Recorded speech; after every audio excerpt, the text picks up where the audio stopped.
Good day. It's hard to believe that 2023 is already over. Although we have had many successes in the last year, we're already looking to 2024 and thinking about the way that we need to reshape our advocacy efforts to answer the #1 question in our industry. In effect, how do we achieve net zero building operations in 7, 10, or even 20 years?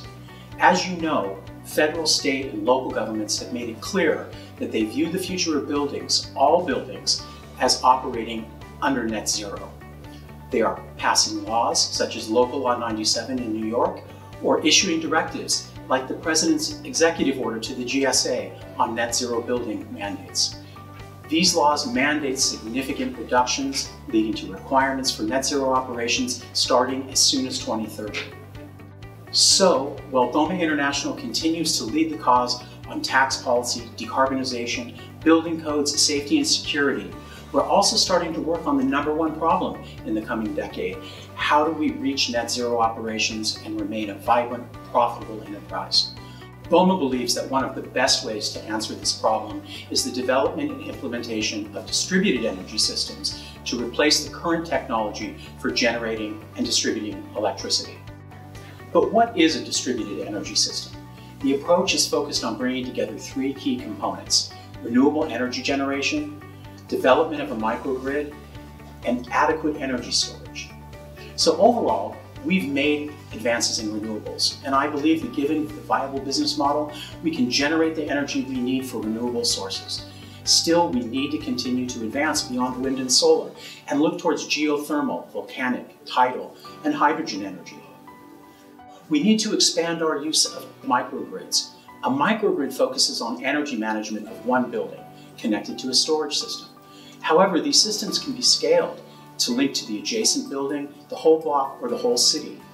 An added benefit of microgrids is the huge leap forward that they would provide for resiliency. Imagine a weather event that damaged the grid of a building.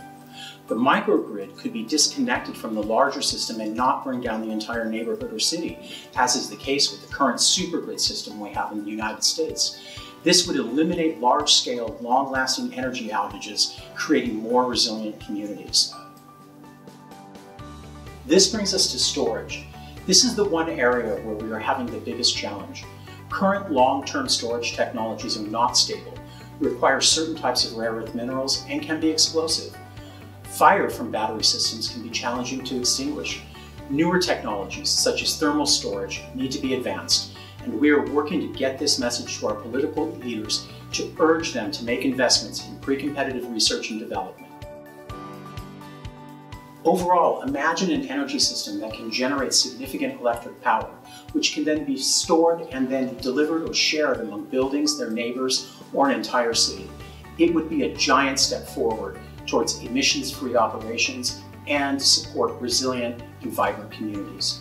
To move these ideas forward, distributed technology systems is the focus of our 2024 Public Policy Symposium. The 1.5-day event will begin with a keynote presentation by Heather Clark of the White House Sustainability Office on the administration's plans and goals. Representative Sean Casten of Illinois will also speak on the efforts that Congress is making to drive policy forward.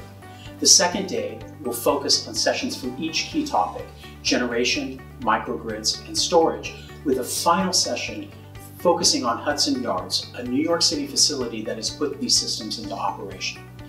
We hope you'll be joining us on March 5th and 6th, 2024 in Washington, D.C.